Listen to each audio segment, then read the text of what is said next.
네, 유튜브 시청자 여러분 안녕하십니까. 기류의 사람 인생연구소 기류의 사람 랩 인생 강사 이지 환입니다. 네, 안녕하세요. 자, 이지환의 10분 맞짱 10분 시청해 주심을 진심으로 감사드립니다. 자, 오늘은 주말이기 때문에요. 날씨 완전 너무 좋고요. 구름도 미래소년 코난 생각나요. 우리 세대 아니시면 잘 모르실래나 푸른바다 저 멀리 새 희망이 넘실거린다. 발가락으로 어디 봉 잡고 이렇게 매달리고 힘 엄청 세서 바다 들어가서 상어도 때려잡고 했던 미래소년 코난에 나오는 마치 그 시대의 하늘 같아요. 구름도 이렇게 뭉게 이렇게 뭉게 꿈이 피어난다 이렇고요. 자, 그래서 오늘은 이런 상큼한 마음으로 스튜디오를 떠나서 바깥에서 방송 이렇게 녹화를 찍고 있고요. 이주환의 10분 맞짱이니까 오늘의 주제 바로 말씀드려야죠. 역사 비틀어보기 계속 시리즈를 연재하고 있습니다. 여러분들 잘 아시죠? 사도세자, 그는 과연 정말 미치광이 반역자였나 아니면은 정치의 희생양이었나? 뾰로롱.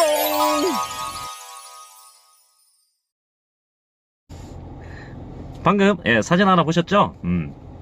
사도세자는 드라마에서도 워낙에 조선의 역사 속에서도 굉장히 어떻게 보면 비운의 인물이고, 그리고 드라마틱한 삶을 살다가 물론 비참하게 돌아가셨지만 그런 인물이기 때문에 드라마에서도 굉장히 많이 다뤘고, 아까 사진 뾰로롱 보시는 영화 사도라는 영화에서 송강호 씨가 용조 역할을 했고요. 사도세자 아버지.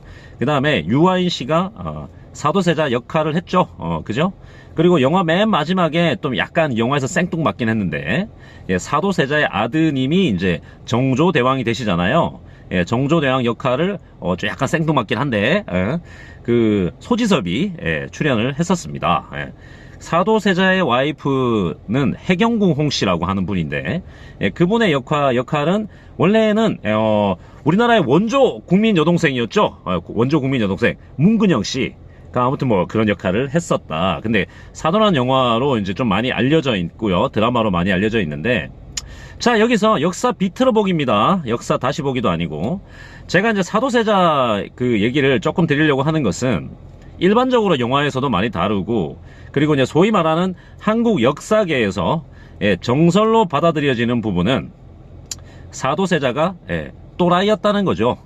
또라이였고, 온갖 이상한 짓 기행을 다 저지르다가 이분이 가지고 있던 이건 조선왕조 실록에 나와 있는 기록만으로 보면 천둥 치면은 기겁하고요. 그 다음에 옷 의대증이라고 부르는데 옷도 이렇게 쉽게 못 입어요. 그래서 옷 만들어다 주면 그때는 지금처럼 이렇게 무슨 미싱이 있고 그런 게 아니잖아요. 다 일일이 궁중 나인들이 다 이게 손 바느질 하는 건데, 그러면 오면 옷 쫙쫙 다 찢어버리고, 나중에는 옷을 너무 많이 찢어버려가지고 입을 옷이 없을 정도로 그런 병을 의대증이라 그러는데, 의대증도 있었다 그러고, 그 다음에 혼자 광기에 사로잡혀가지고 내관을 이렇게 100여 명 죽이기도 했다.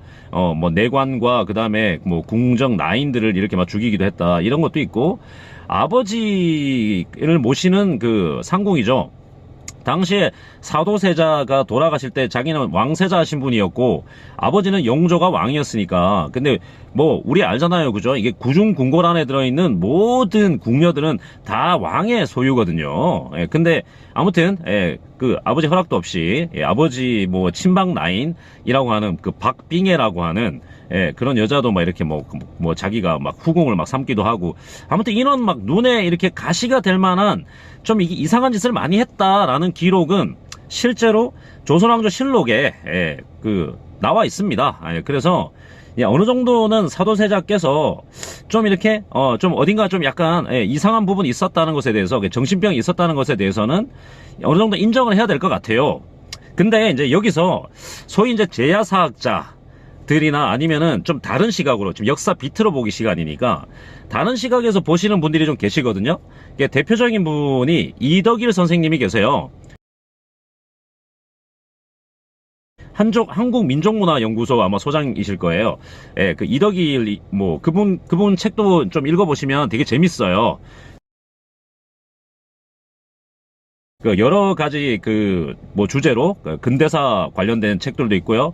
그 대한제국사 관련된 것도 있고 독립소사 분들 이야기도 있고 뭐 그다음에 조선시대 이제 이야기들도 있는데 이런 이덕일 선생님 같은 분들이 보는 시각은 좀 다른 거예요. 그러니까 저도 약간 그쪽의 생각에 좀 많이 치우치는 사람이긴 합니다. 그래서 역사를 비틀어 보는 건데요. 예, 사도세자가 무조건 그 세자로서 역할을 못하고 또라이짓만 하다가 용조 눈밖에 났는데 심지어는 그것도 모자라서 반역을 저지르려고 했다. 그래서 이제 영조가 어쩔 수 없이 사도세자를 죽였다.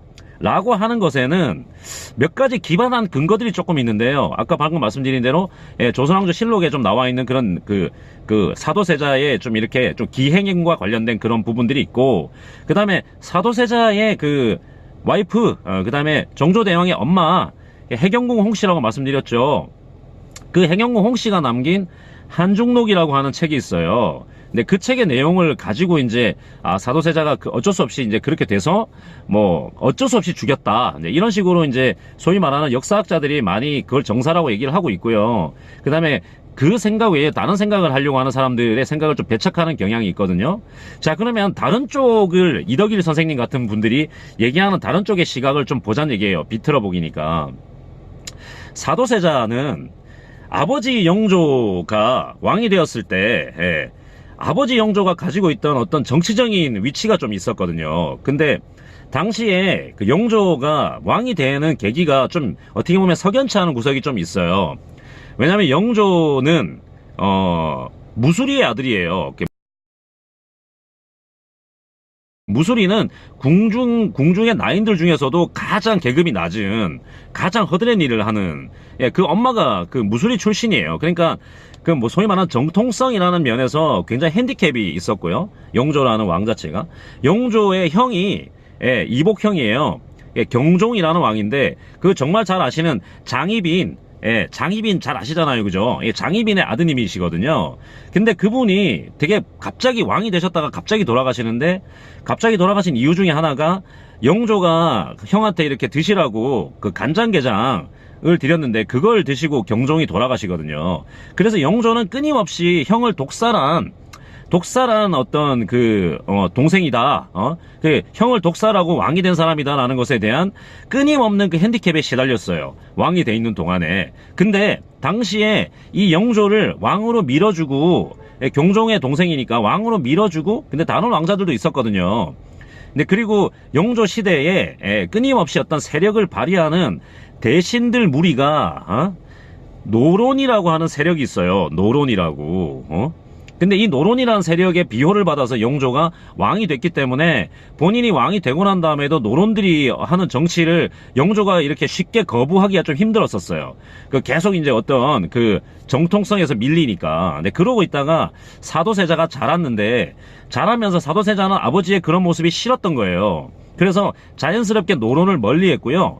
노론과 대척점에 서 있던 또 어떤 그 당파가 있었다면 그 당파가 소론이었거든요. 소론. 노론과 그 반대쪽에 서 있는 사람들 소론이라고. 뭐 이걸 얘기하면 좀 더 긴데요. 아무튼 뭐 노론 소론 이렇게 생각하시면 될 것 같아요.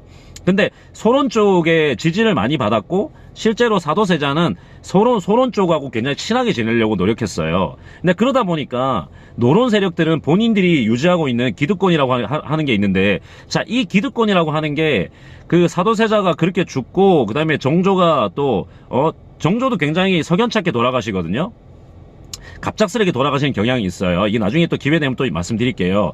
근데 그러면서 이 노론들이 끊임없이 조선에서 자신들의 영향력을 발휘하기 위해서 왕들도 자기가 선택을 하고, 그리고 이 노론이 조선을 쥐락펴락 하다가 이것 자체가 나중에 그 소위 말하는 구한말, 조선의 구한말에 그 조선이라는 나라를 외놈들한테 들어바치는 소위 안동김 씨, 뭐 풍양조 씨 이런 사람들이 있어요. 세도정치라고 하는 이런 사람들이 모태가 돼요. 그게 조선을 완전히 통째로 다 들어먹는 이 노론 세력들이 조선을 외놈들한테 팔아먹기까지 하는 그런 주동적인 세력으로 나중에 굉장히 커져버려요. 자, 이런 이유 때문에 사실은 영조 시대에 우리가 교과서에서 배울 때 탕평 이런 말 배우잖아요. 그게 뭐 당파에 상관없이 골고루 등용하겠다라고 한 건데, 다른 시각으로 보게 되면 영조는 끊임없이 노론 세력한테 시달렸던 왕이었고요.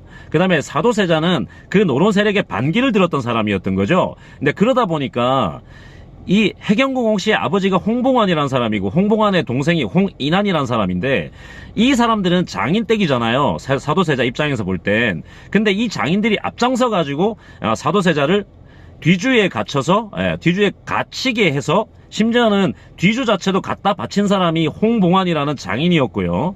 그리고 그 뒤주 안에서 8일 만에 돌아가시게 되는데, 사도세자가 이 홍씨 집안이 사도세자를 죽이는데 가장 큰 공로를 하게 돼요. 정말 아이러니한 일이잖아요. 자기 사위인데 죽이게 되는 거잖아요. 그리고 다른 시각, 제가 말씀드린 건 비틀어 보는 거니까, 이 해경궁 홍씨라는 와이프도 자신의 아들 정조를 왕으로 올려서 자신들의 위치를 계속 이렇게 확보하려고 하는 노력을 하다 보니 그 자신들과 반대하는 사도세자를 갖다가 밀어낼 수밖에 없었고, 그리고 심지어는 죽이기까지 했다라고 이제 이쪽 제야사학자분들이 많은 말씀들을 하시는 거죠. 근데 이론적으로 이제 우리도 사도세자를 한 번 정도는 비틀어 보자는 거예요. 그러니까 무조건 미쳐가지고 반역질을 해서 뭐 영조한테 대들다가 반역은 죽음이니까 죽인 거다라고만 생각할 게 아니라, 정치적으로 희생된 사람일 수도 있다. 어느 정도 광증이 있었고, 그리고 어느 정도 좀 기행을 한 건 사실이지만, 만약에 그랬다면, 내가 영조의 왕이었다면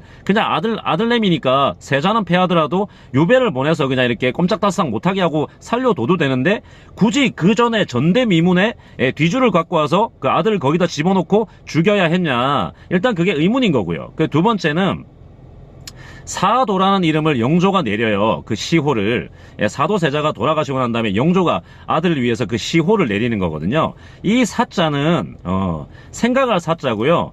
도자는 슬플 도자예요. 그래서 사도라는 말 자체가 내가 두고두고 생각하니까 너무 슬프다라는 그런 뜻이거든요.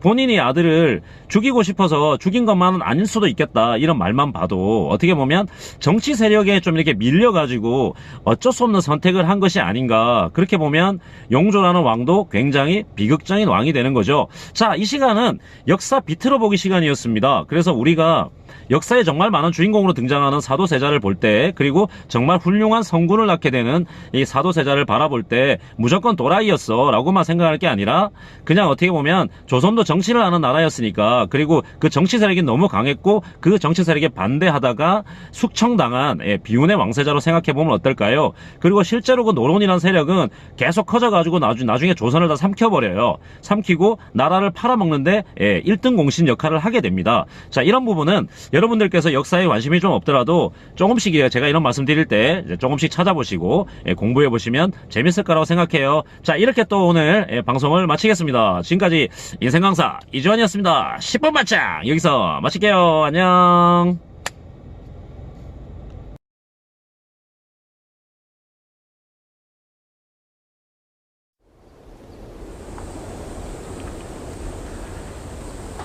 자결하라.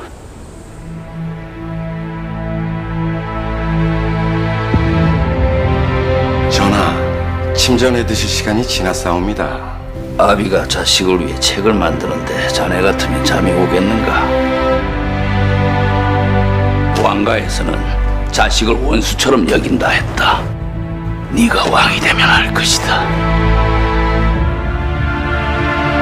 자식을 생각하는 부모의 본심이야 어찌 다르겠습니까?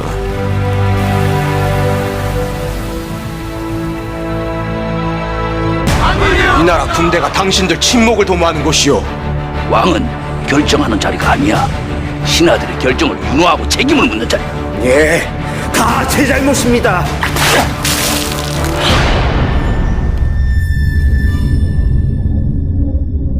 나는 그렇게 살기 싫소. 이것은 나란 일이 아니고 집안일이다.